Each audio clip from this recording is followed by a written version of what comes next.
Voilà, donc là on sépare les deux paires de carbus en déboîtant ceci. Attention de ne pas perdre les deux rondelles de chaque côté qui vont se loger au fond là. Alors je vais vous montrer. Voilà. Elles se logent là, hein, ne pas, voilà. La rondelle va ici et ça s'emboîte ici. On a des deux côtés. Hein. Allez, la suite tout à l'heure.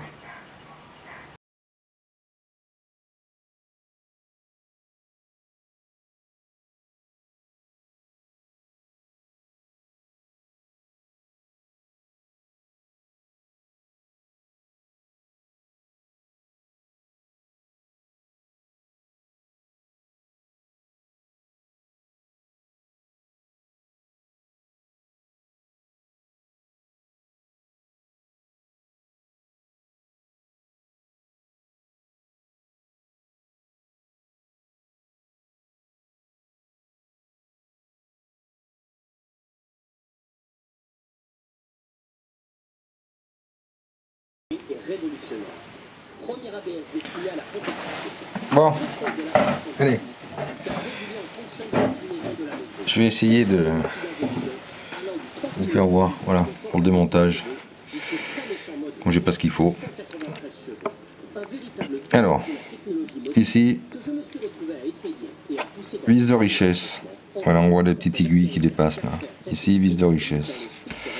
Voilà, donc on va démonter. Là, si je serre, je sais pas si on prend notre tournevis.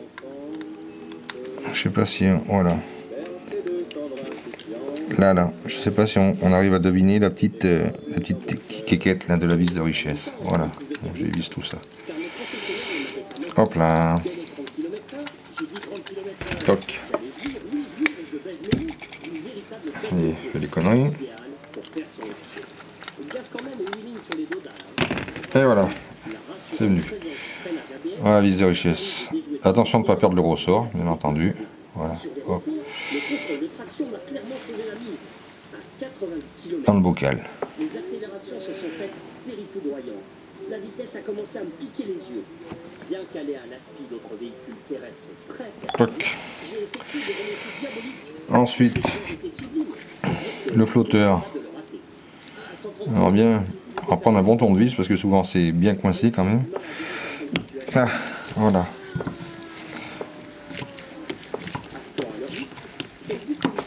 Ah.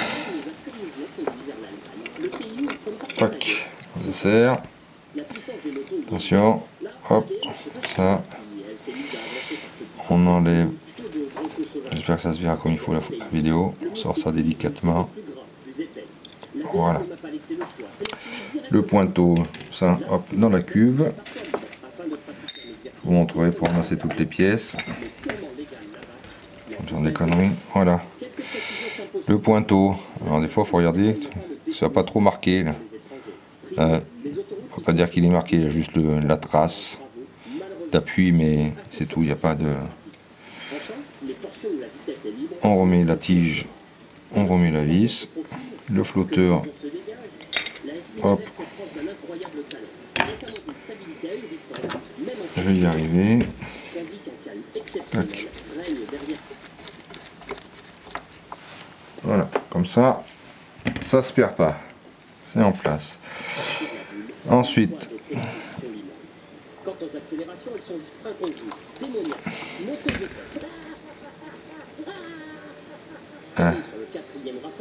piqueur de ralenti. Alors regardez s'il est à la lumière. Vous pouvez regarder comme ça, je sais pas si ça va donner quelque chose. Avec une lampe. Je pense pas que ça va donner grand chose si je vous fais ça. Voilà. Il n'est pas bouché. Hop, dans son bocal qui correspond au carbu 4. Là je vous montre, parce que j'avais déjà un peu desserré déjà. Hop. Pareil. C'est un gicleur. Faut regarder la lumière.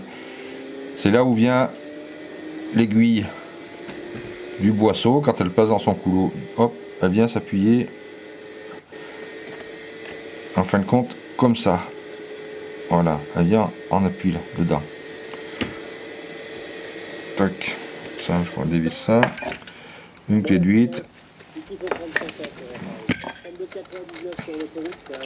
Il y a un joint torique. Alors, à contrôler que ce soit pas bouché, les trous, tout ça. Ça, c'est la soufflette. Voilà, comme ça évite des trous hyper, ça a sa place.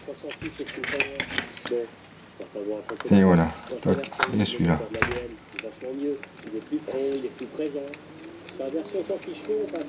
Pareil, celui-là, contrôler qu'il soit pas bouché. Comme je l'ai fait voir tout à l'heure. Voilà.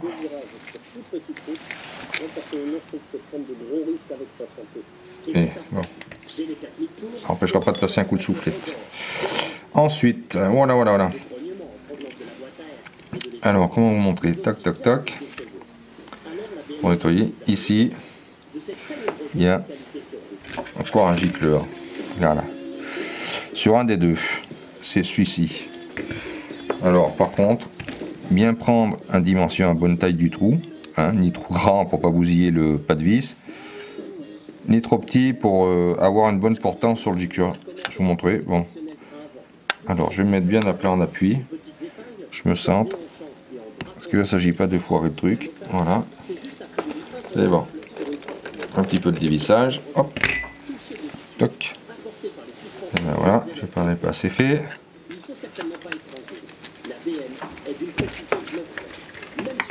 Voilà. Il est sorti. Là, je chope les gars. Voilà pourquoi. Gicleur là. Hein. Pareil. Contrôler qu'il ne soit pas bouché. Toc toc. Et voilà pourquoi je vous dis, pas trop grand pour pas bousiller le pas de vis qui est dans l'aluminium, mais assez grand pour que, vous voyez, il y ait la portance comme il faut, que vous ayez une bonne prise.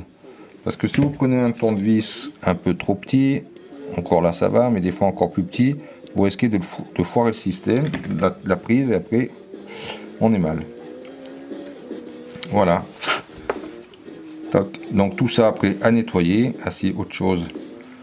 Parce que du coup lui il est nickel. Alors je vais le remettre en place.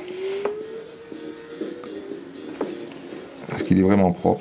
Donc je vais le remettre en place pour le nettoyage. Alors ça c'est ce que je vais faire là, c'est vraiment pour les novices, pour pas foirer le vis.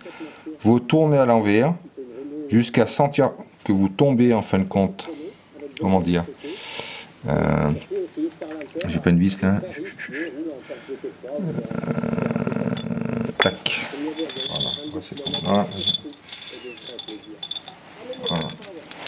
Ça c'est vraiment pour les novices. Disons que vous tournez, une fois qu'il est au fond, tournez à l'envers pour être sûr que voilà, vous tombez à la rigueur dans l'encoche là, tac, hein, vous tombez tac dans l'encoche, et vous continuez pour sentir que quand vous allez revenir en arrière, le filet du pas de vis, il va un peu comme, voilà, j'exagère, mais ça va faire un peu comme ça, et comme, ce qui veut dire que là, ça vous évite de vous revenir en arrière parce que vous sentez que le pas de vis dégringole un peu d'un cran, et ça veut dire qu'il est bien en phase avec l'autre pas de vis, et donc là vous pouvez commencer à resserrer sans risquer de foirer. C'est surtout pour ne pas risquer de foirer le pas de vis en aluminium, parce que ce n'est que de l'aluminium, et si on force de trop comme un bourrin, une fois que le mal est fait, c'est mort, on est dans la merde.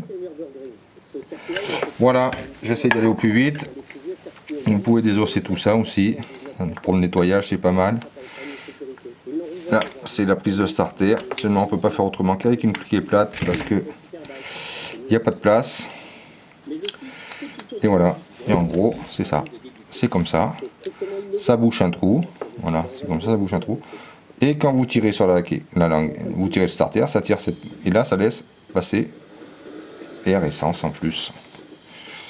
Voilà, ça c'est pour le nettoyage. Voilà, donc maintenant je vais passer du produit bien soufflé, et puis après on remontera tout ça. Alors, si on peut, si vous voulez, enlever, alors je vais vous montrer là, j'espère que j'ai assez de vidéos. Le puits, là, je vais vous montrer, là il vous faut un bâton en bois, hein. Le puits là, ce petit puits, ou l'aiguille, alors je vais vous montrer, tac tac, je vais le monter. Toc, l'aiguille avec le boisseau, elle vient là, tac tac tac tac tac, voilà. Hein.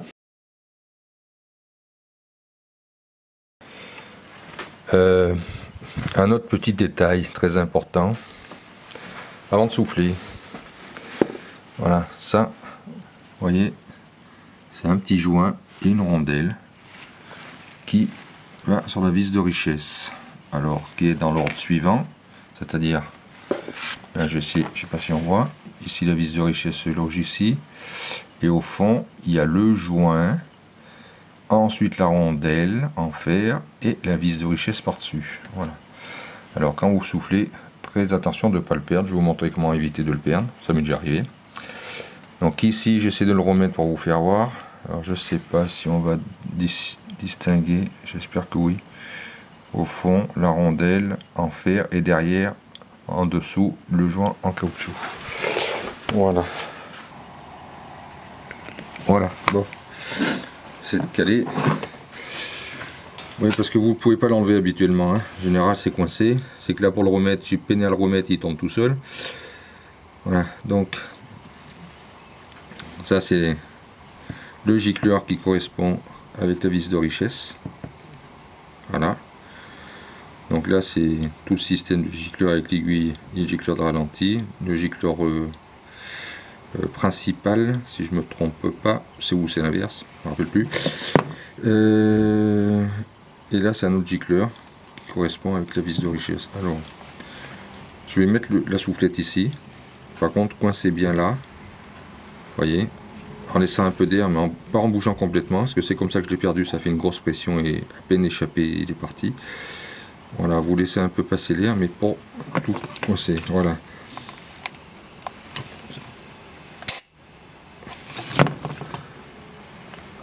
Vous voyez, il est déjà au bord là. Voilà. Bon, et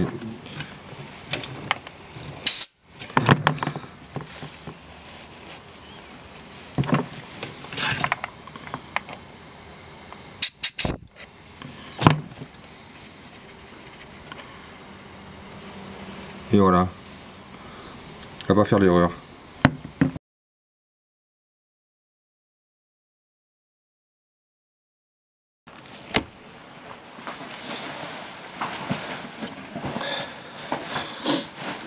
Bon, alors pour le remontage, vous pouvez soit remonter, alors ne pas oublier que le joint il est au fond dans le carbu, donc il faut monter la rondelle en premier. Voilà, le joint, voilà, bien l'enclipser.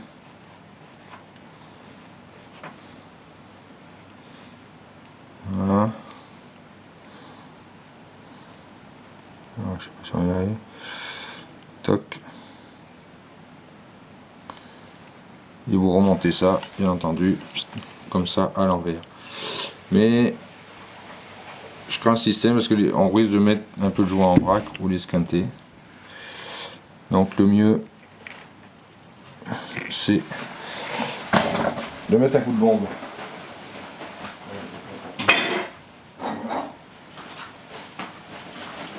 Voilà. Mettre un petit coup de W40 là au fond. Voilà. Toc toc toc. Je cherchais un qui va jusqu'au fond sans esquinter le, voilà, du bon diamètre, sans esquinter le bas-10. Alors le joint, je le pose comme ceci dessus. Voilà. Je le tourne à l'envers.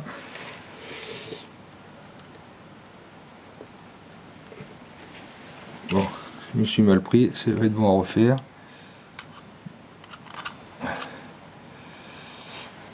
Après j'en ai un autre pour essayer de le mettre à plat.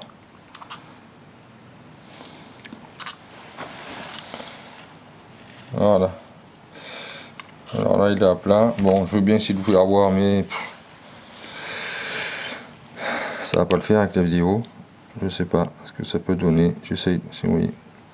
Enfin, quoi qu'il en soit, il faut essayer de le mettre bien à plat au fond. Voilà.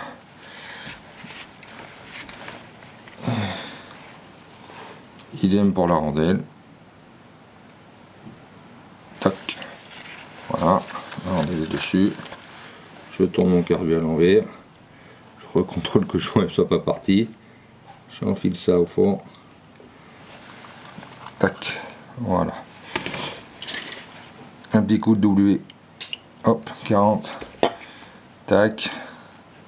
C'est juste pour que ça y colle. Et voilà. Et à contrôler que tout soit bien. Non. En place. Alors j'essaie de prendre. Voilà, ce que si on peut donner. Ouais, je sais pas, peut-être que ça donne. On va peut-être y voir au fond. Voilà, que ce soit tout bien en place. Et après vous remettez votre vis de richesse. Que l'inverse, on aurait tendance à peut-être esquinter un peu le petit joint spi et tout. Voilà. Alors bien faire attention hein, au nettoyage quand on souffle. Hein. Ça on peut pas les sortir hein, sans la soufflette. Hein. Alors voilà. À faire comme j'ai fait. Et bon courage.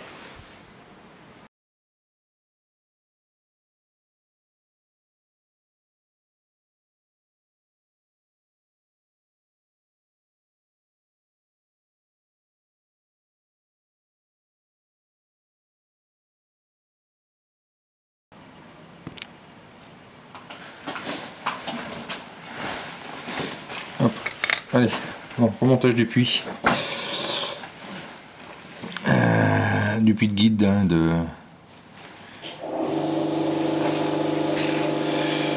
d'aiguille du boisseau. Voilà. Qui va ressortir ici là. Hein. Je sais pas si on voit. Donc ici. Bon, alors le mieux. Hop.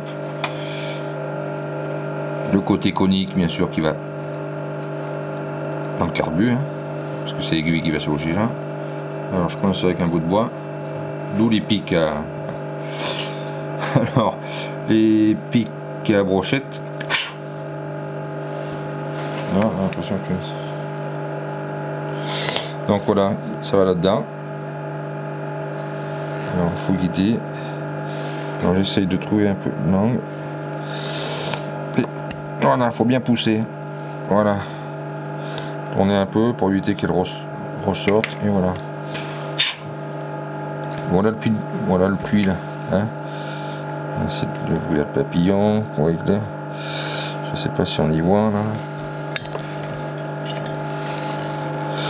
Voilà. Ici là, il dépasse là. Voilà, je vais aller mettre un coup de soufflette avant le remontage pour que ce soit bien propre.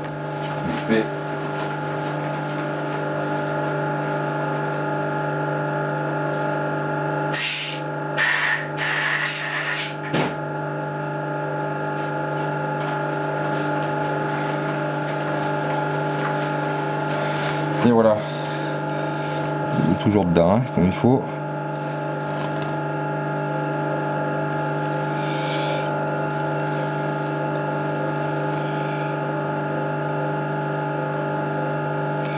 Voilà, tac. Alors, hop. Ça. Un petit coup de W40 pour le joint. Votre vis.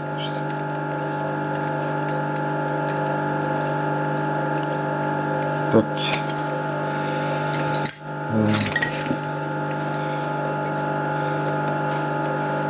Alors serré, mais bon, que ça tienne sans exagérer non plus. Hein. Voilà.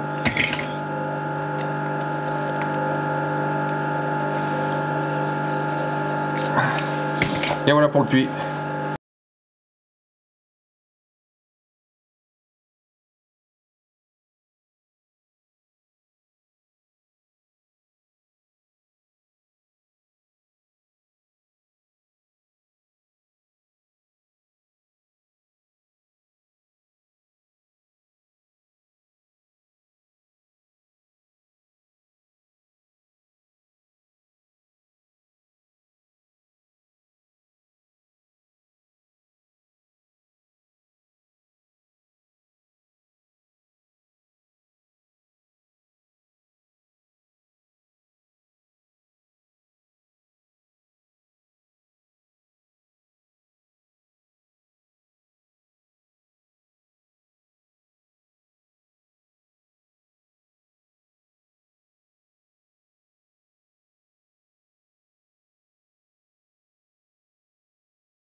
Alors,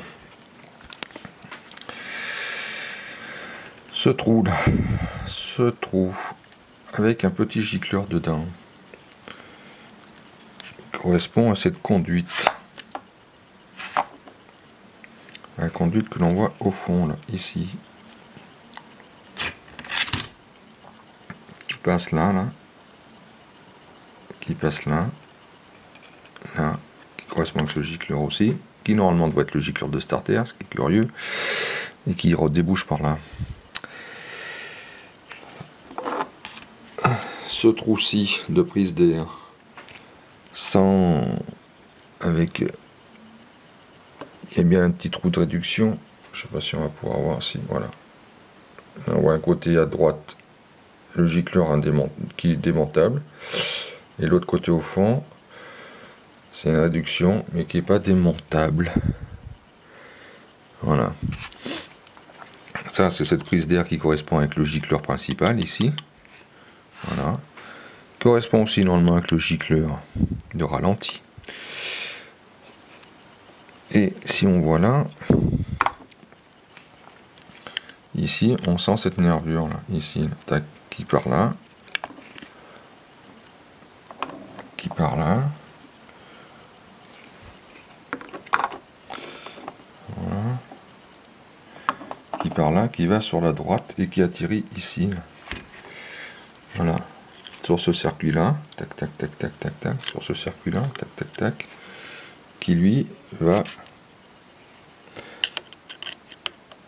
au starter. Voilà. Et qui correspond, il faut que je fasse gaffe à mon flotteur, il n'est pas protégé, qui correspond à ce trou là. Voilà. Qui correspond à ce trou là. Ça communique avec le starter, ce trou là. Voilà. Si on tire dessus, ouais, je vais pas pouvoir tout faire. Et je peux pas poser mon carbu. Je vais pas risquer d'abîmer le flotteur. Si, peut-être comme ça. Le caler comme ça. Voilà, essayer de tout caler. Tac. Si je tire sur le starter, là, ici. Voilà, là on va voir. Voilà, on voit le coulisseau. Là c'est le gros coulisseux. Il y a une petite pointe. Alors ça va être difficile de la voir, la petite pointe. Voilà. Voilà le circuit à peu près. Autre chose, donc ça c'est au niveau, c'est sur le carbu 4, hein. GXXF, excusez-moi, 7,5. Voilà. La pâte est comme ça. Donc on est obligé de, pour pouvoir enlever la cuve, on est obligé d'enlever ça, la pâte, parce que ça bute ici. Voilà. Bon, mais c'est pas pour plus important. C'est que sur c'est des réchauffeurs, ça, pour les cuves en hiver. Voilà. Et cette pâte là, si des fois vous en avez pas ou quoi, vous en avez plus, c'est une pâte contact qu'on met souvent sur les, c'est bien pour aider au contact, hein, la chaleur et tout. C'est souvent ce qu'on met en électronique sur les transistors, voilà. Ça diffuse la chaleur et ça aide au contact. Et vous trouverez ça, si vous n'en avez pas, dans tout magasin d'accessoires de composants électroniques. Voilà, si c'est toujours bon à savoir, des fois on ne sait pas toujours où trouver le matériel. Voilà, c'est tout. Alors voilà, un surplus, parce qu'il y a longtemps que ça me tarouille aussi, je trouvais bizarre. Parce que j'ai pas de dock pour un GXXF 2004, alors qu'il y a beaucoup de correspondance quand même avec la dock que j'ai de 2001. Bon, la dock 2001, il y a des explicatifs, le carbu correspond et tout, mais quand on regarde les explicatifs, c'est ce que je vous ai dit tout à l'heure, c'est que ceci est bien le gicleur principal, il n'y a pas de souci. Ça, ce serait d'après la doc le gicleur de ralenti, ce qui me tarabistouillait beaucoup. Et je vais vous dire pourquoi. Et ceci, ce serait le gicleur de starter. Bon, le problème c'est que quand je suis, alors j'essaie de faire voir, quand je suis les, voilà, vous voyez là, les passages. Il y en a un autre ici là, qu'on peut peut-être voir là, il y a un passage, voilà, les prises d'air, les passages d'air, qui correspond, j'essaie de faire suivre ici, il y avait un truc qui ne me cadrait pas, c'est que celui-ci correspond avec le système de starter qui est là. Voilà. Voilà. En plus, mes correspondances de gicleurs ne correspondent pas. Ne correspondaient surtout pas. Et après vérification et tout, pour enlever le doute, sur la doc 2001, les gicleurs principaux ne sont pas les mêmes sur les carbus 1 et 4. Ils devraient être de 120. Et sur les carbus 3 et 2 de 117,5. Hormis, moi, avec mon modèle 2004, j'ai tous des gicleurs à 117,5. Voilà. Ça, c'est une chose, pour ceux qui ont des 2004. La hauteur de cuve, je ne l'ai pas touchée parce qu'elle est annoncée pour la doc de 2001, bien que je répète, les moteurs ont les mêmes correspondances, hormis quelques petits détails comme là-dessus, justement. Moi, ma moto tournait bien. J'ai tout désossé parce que j'ai un petit problème de ralenti. Comme une prise d'air ou quoi, donc j'ai tout démonté pour du nettoyage, mais pas parce que j'avais une hauteur de cuve ou un enregistrement ou un engorgement de la moto. Donc mes cuves là étaient toutes réglées à 10 mm, entre 10 mm et 11 mm, voilà, de hauteur. Et sur la doc de 2001, il l'annonce pour 13,5. Alors j'en ai une qui soit déréglée, je veux bien, mais enfin les 4 déréglés à la même hauteur, c'est pas logique, surtout qu'elle tournait très bien. Donc pour le 2004, prévoyez une hauteur de flotteur. Pour une référence des Mikuni, voilà, je vais vous le montrer. Voilà, hop, c'est bon. 08F6 T3Y3 des Mikuni. Alors là, vous pouvez à 10, entre 10 et 11 mm la hauteur de cuve, qui se prend à peu près il est plus haut à ce niveau là, hein, la cuve, voilà. Donc j'en reviens que ça, c'est le gicleur principal où il y a l'aiguille, bien entendu. Ça, c'est le gicleur de starter qui correspondait, parce que là c'est pas, ça correspond pas avec ce qu'on trouve en doc 2001. Ou alors ils ont fait encore une grosse bourde comme ils ont fait pour l'échappement quand je l'ai expliqué, les dimensions d'échappement et tout, admission, ils se sont trompés. Et ça, ici, c'est un gicleur de ralenti qui est de 12,5. Voilà, 12,5. C'est les mêmes dimensions que ce qui est annoncé pour les carbus de GXXF 2011, alors que là c'est un modèle 2004, et les gicleurs de principaux sont tous à 117,5. Et je le répète pour ceux qui ont des 2001, les carbus 1 et 4 est normalement avec un gicleur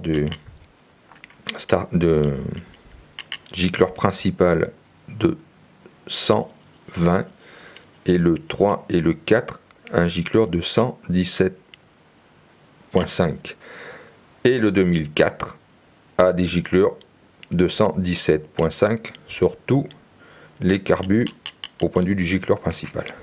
Voilà, un petit complément. Je suis peut-être fois un peu long, je m'en excuse, mais c'est vrai que les détails comptent, et quand on n'a pas trop l'habitude ou qu'on cherche à savoir avant de s'attaquer à un démontage, on aime bien avoir toutes les annotations possibles et inimaginables. Des fois il en vaut même un peu plus que pas assez. Voilà, vous pouvez repérer, hein, tous mes carbus, je répère, voilà, c'est tout noté partout, hein. J'en rajoute une couche parce que les mélanges de pièces c'est tellement vite fait qu'après on a l'air malin. Voilà, à plus.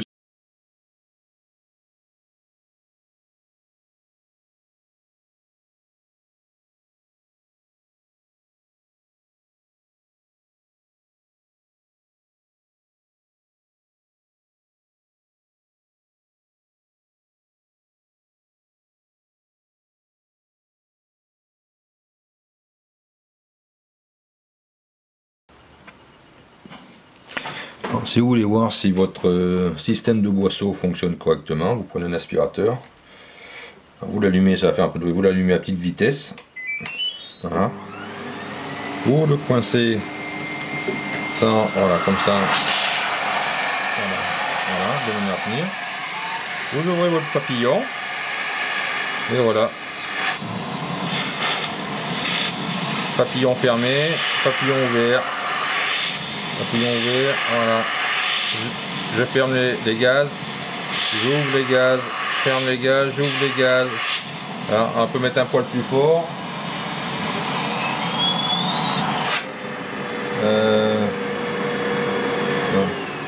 Voilà. Voilà. J'ouvre les gaz.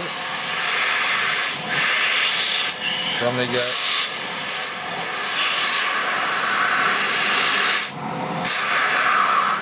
Voilà. Ça peut être une technique pour voir si tout fonctionne correctement au niveau du boisseau. Et même vous pouvez passer un peu de W40 à ces endroits-là. Voir s'il n'y a pas de prise d'air. Ça vous le dira, ça va l'aspirer. Bien sûr, gaz fermé. Et vous mettez du W40 un peu et vous allez voir si ça y aspire. Voilà. Et vous faites ça sur tous les carbures.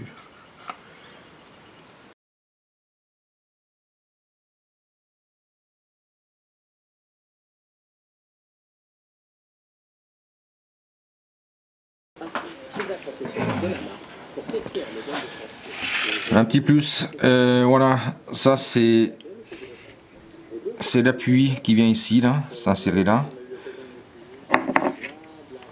sur lequel vient, eh ben, pour le réglage du ralenti, hein, voilà. Seulement, moi j'ai un petit souci, c'est quand je suis vraiment buté, pour augmenter un peu le régime, sur les essais avant que je démonte tout. Donc quand j'ai pas vraiment de moyen de prolonger, au moins de percer et tout, le plus simple, voilà, une petite rondelle de 3, voilà, ici. Alors ça fait que 1,5 mm de plus en épaisseur, mais ça va suffire, comme ça il y aura assez de serrage, de maintien. Ça suffira pour le réglage. Bon, là je vais le marquer un peu, parce que je veux pas le coller. Je vais le marquer un peu avec la pince. Voilà, c'est pour que, voilà, quand je vais le mettre, l'insérer, il reste bien coincé avec l'épaisseur. La rondelle en guise. Alors j'ai pas trouvé, j'ai qu'une rondelle Cromwell. Alors voilà. Toc. Et voilà. Voilà, donc là ça va me faire un petit centimètre, 1,5 mm de plus. Ouais, ça me suffira pour avoir un bon jeu de réglage. Petite astuce.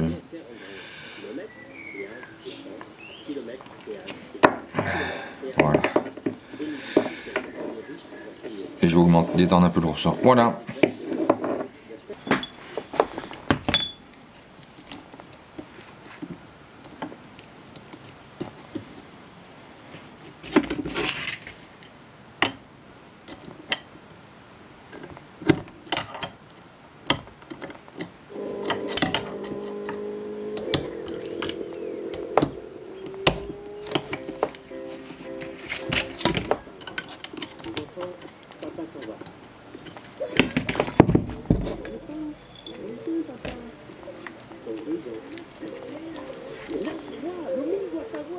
Et effectivement, le monde devrait savoir. Savoir quoi? Ce que la toute nouvelle Ducati Gusto 18 900 € d'installation S Touring. Nous nous faisions par les sur les moyens. Il nous fallait quitter l'Hexagone, son automne triste et gris, afin d'entamer ni plus ni moins qu'un tour du monde. Un incroyable tour du monde, avec en point de mire The United States, El Chili, le Vietnam, l'Australie, la Mongolie, la Chine, et pour finir, l'Authentique. Soit au total 51 824,1 km et 3 781,9 litres d'essence consommée. Voilà. Tout est remonté. Alors.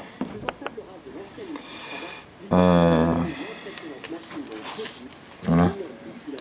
Les ressorts, tout ça là, hein, pour la synchro qui sert et tout, c'est remonté. On va voir là. Voilà.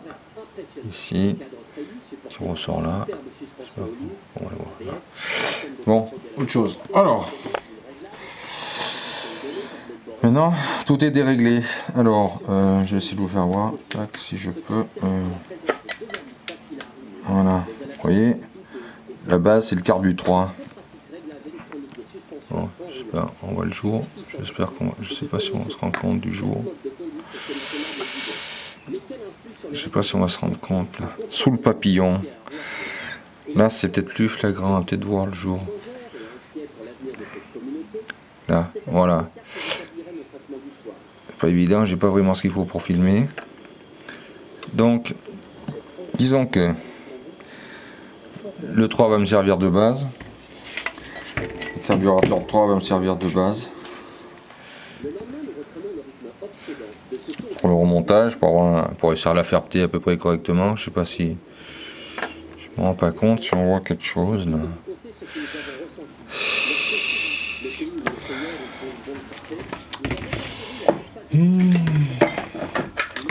C'est vraiment pas simple quand on n'a pas ce qu'il faut.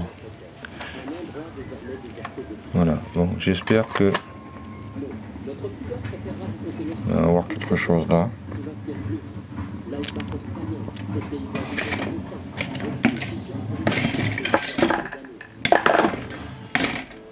J'ai perdu mon tournevis. Donc, en réglant avec la vis de synchro ici, je vais refermer mon papillon. Je sais pas si on va s'en rendre compte. Là, je serre et je referme mon papillon. Voilà. Moi, je referme mon papillon. Je sais pas si on... Donc, le but du jeu, bon, on repart tout desserré. Voilà. Voilà. Le but du jeu, c'est avec la vis de réglage de ralenti. Vous tournez. Mettons pour voilà. Je sais pas comment faire. Je vais essayer de vous montrer. J'ouvre en grand. Hein. Voilà. J'ouvre au maxi. Voilà. Je peux pas faire mieux. Voilà. Ça c'est le papillon. J'espère que ça va se voir.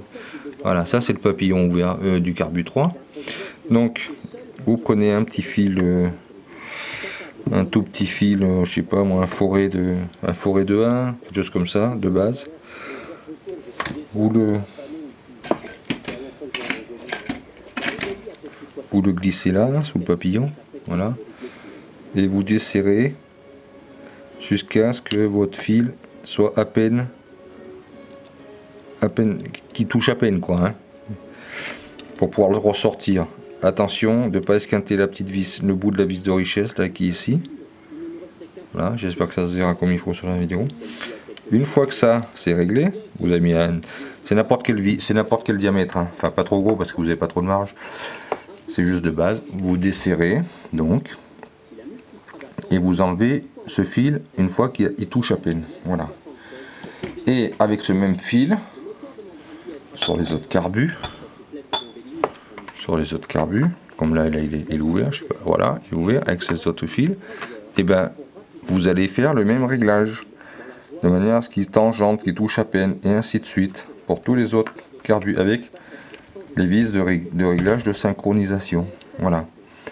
Et une fois comme ça, vous savez que tous vos papillons sont réglés à la même cale, en gros, et bien là, vous pouvez commencer à desserrer votre vis de ralenti qui joue sur le papillon du carbu 3, parce que là, dans ce cas-là, c'est le carbu de base, jusqu'à laisser un petit jour, quoi. Enfin, vous voyez à l'œil, un tout petit jour. Ça sera déjà ça aidera à être à peu près réglé, quelque chose près, tous les carbus à peu près et les papillons à la même distance, déjà, pour le redémarrage. Ça sera déjà un peu moins compliqué. Et une fois qu'elle tournera, ce qui risque de tourner comme une patate, et ben il faudra faire une synchro. Voilà. C'est bien tout ce que j'ai à ajouter. N'oubliez pas de... Ouais, je ne vais pas montrer, mais je n'ai pas encore fait. N'oubliez pas de remettre Là, je laisse toujours mes vis. Quand je peux, je laisse toujours mes vis de position en place, comme ça évite de les perdre. N'oubliez pas de remettre votre barre de starter. Voilà. Allez, à plus.